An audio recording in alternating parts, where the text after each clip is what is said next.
ओम यतो यतः समीहसे ततो नो अभयं कुरु शं नः कुरु प्रजाभ्यो अभयं नः पशुभ्यः। आदरणीय पवित्र आत्माओं, अपनी वेद प्रचार यात्राओं के मध्य आश्विन कृष्णा एकादशी से चतुर्दशी विक्रमी संवत 2081 तिथियों में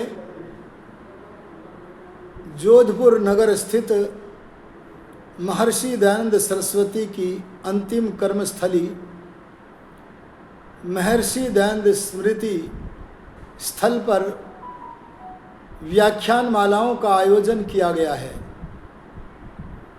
इस अवसर पर व्यवस्थानुसार मेरे वेद प्रवचन भी अन्य विद्वानों के साथ हो रहे हैं। इस अवसर पर मुझे महर्षि दयानंद जी का वह भवन देखने का अवसर मिला जहाँ पर महर्षि दयानंद जी रह करके 97 जनों की झोलियों को सिद्धांत रूप मणियों व मोतियों से भर रहे थे। मैं इस समय जिस भवन में बैठा हूँ, इसी भवन में महर्षि दयानंद सरस्वती का निवास रहा था। इस भवन के पीछे और आगे भी एक छोटे छोटे भवन हैं। बाहर निकलकर दाईं ओर ऋषिवर की रसोई है और उनसे लगा हुआ उनके रसोइये धौड़ मिश्र का प्रकोष्ठ है। आज का वह दुर्दिन था कि जिस दिवस उनके अपने ही पाचक धौड़ मिश्र ने उन्हें दुग्धपान के बहाने हलाहल विषम विष का प्रयोग करा दिया।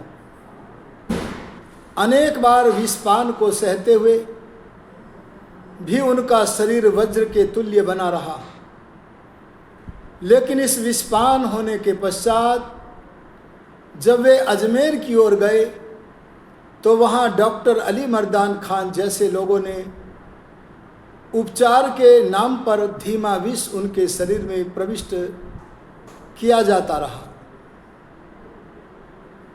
उनके शरीर से वह धीमा विष फफोले बन बन के पीप बन बन के फूटने लगा। शरीर का अंतिम समय आ गया। उनके अंतिम दर्शनों के लिए विभिन्न स्थानों से आर्यजन आए।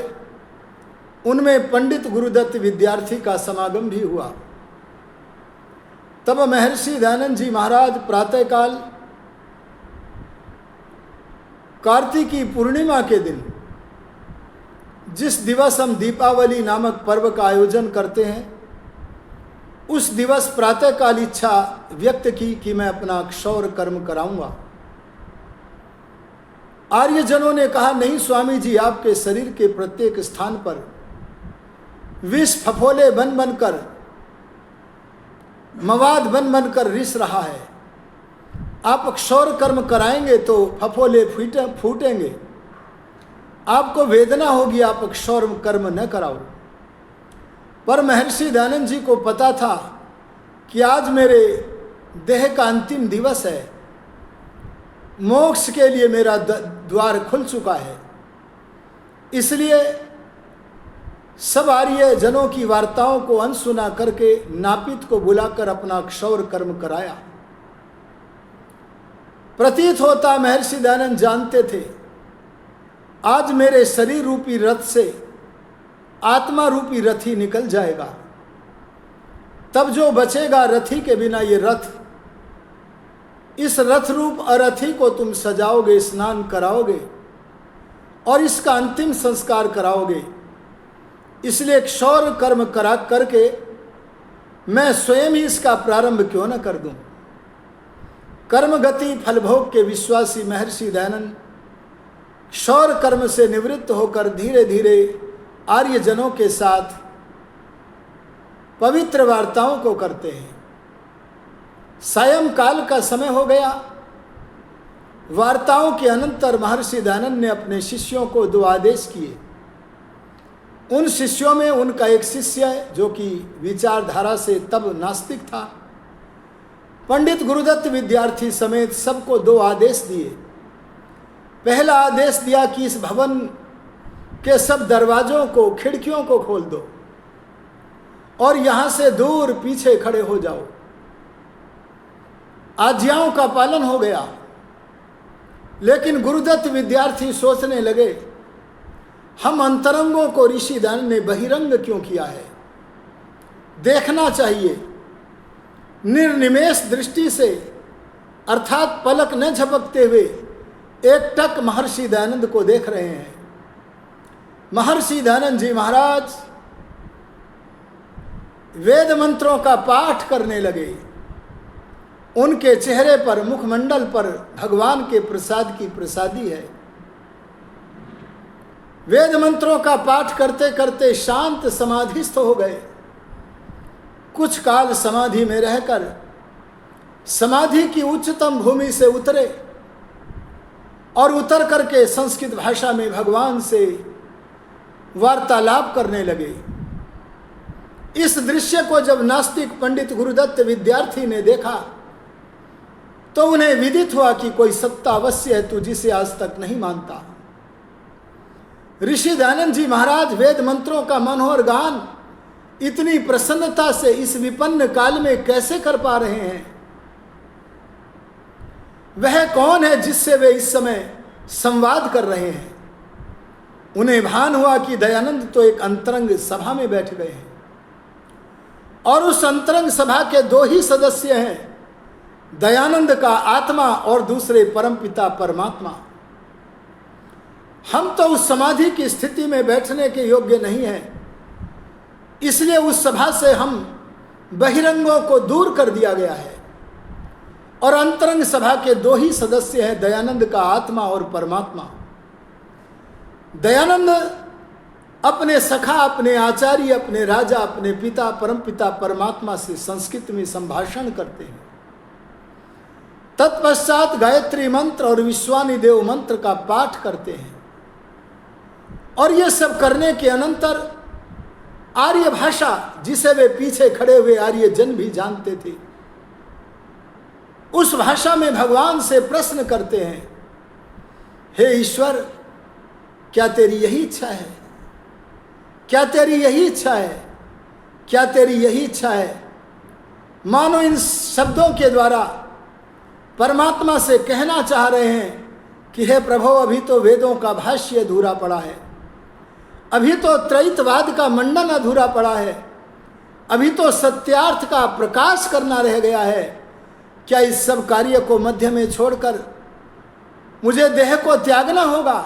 आहा, तब अंतर्यामी ने अपने पुत्र दयानंद को कहा होगा, ए पुत्र, तुम मुझसे वह वार्ता क्यों पूछता है जिसका उत्तर तेरे पास नहीं है? अगर तू नहीं जानता तो बता कि तूने प्रातःकाल अक्षौर कर्म क्यों किया आज?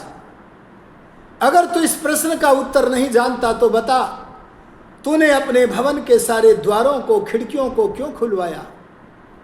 अगर तू नहीं जानता तो बता, अपने जीवन का ये दैवी दृश्य, ये सुंदर दृश्य अपने शिष्यों को क्यों दिखा रहा है? अरे तू नास्तिक गुरुदत्त के भीतर अपने योग के द्वारा शक्ति का प्रणिपात करके उसे आस्तिक बनाने की योजना क्रियान्वित कर रहा है। ए पुत्र दयानंद, तू जानता है कि तेरे को निमित्त बनाकर मैंने जो सत्यार्थ प्रकाश कराना था, वेदों का भाष्य कराना था, संसार का कल्याण कराना था, वो करा चुका। उनके भाग्य में जितना था तुझे माध्यम बनाकर वह दे चुका। ज्ञान देता हूँ सबको बराबर, भोग्य पा सब नेक हूँ। मैं तो सबको तुल्य रूप से ज्ञान देता हूँ, लेकिन जिसका जितना जितना भाग्य है वह उतना उतना ही प्राप्त कर पाता है, न उससे न्यून और न अधिक। अतः तुझे निमित्त बनाकर जो विद्या धन, सर्वोत्तम धन तेरे माध्यम से मुझे इस पृथ्वी पर बिखेरना था, वह मैं बिखेर चुका हूँ। ए पुत्र दयानंद, अब तेरे लिए मोक्ष का द्वार खुला हुआ है। अब तुम चलो और जब यह संदेश अंतर्यामी का महर्षि दयानंद जी महाराज को मिला, अरे मनुष्य जीवन की सर्वोत्तम स्थिति को प्राप्त करते हुए योगीराज दयानंद को मिला, तब ऋषि दयानंद ने उस अंतरंग सभा में अपने मित्र परमपिता परमात्मा की सहमति में अपनी भी सहमति का साझा करते हुए परमेश्वर के साथ मिलकर के बोल दिया, हे ईश्वर, तेरी इच्छा पूर्ण हो, तेरी इच्छा पूर्ण हो, तेरी इच्छा पूर्ण हो। आहा, तूने अच्छी लीला की, तूने अच्छी लीला की, तूने अच्छी लीला की। यह कहकर अपने नश्वर शरीर को धरा धाम पर छोड़कर मोक्ष की तरफ चले गए। उस समय यह घटना जैसे पंडित गुरुदत्त विद्यार्थी को वास्तविकता का पाठ पढ़ा गई, ऐसे आज भी हमारे जैसे आगे बढ़ने के इच्छुक लोगों के लिए आपके जीवन की यह घटना अहिंसा का पाठ पढ़ाती है, ईश्वर भक्ति का पाठ पढ़ाती है, क्षमा का पाठ पढ़ाती है। हमें नाना प्रकार के ऋषि दान के द्वारा जो पाठ पढ़ने को मिलते हैं उन्हें पढ़ करके अपने जीवन में धारण करने चाहिए। अगर हम ऋषि दयानंद जी के जीवन चरित्र को पढ़ने का संकल्प लें तो ये उनके प्रति हमारी श्रद्धांजलि होगी। और यदि हम उनके व्यक्तित्व व कृतित्व को देख सके तो हम कह देंगे कि ऋषि दयानंद जी का सारा जीवन एक तप की झांकी है। आओ ऋषि दयानंद की तरह तपस्वी बने, क्योंकि तप के बिना योग सिद्ध नहीं होता और योग के सिद्ध हुए बिना मुक्ति नहीं मिलती।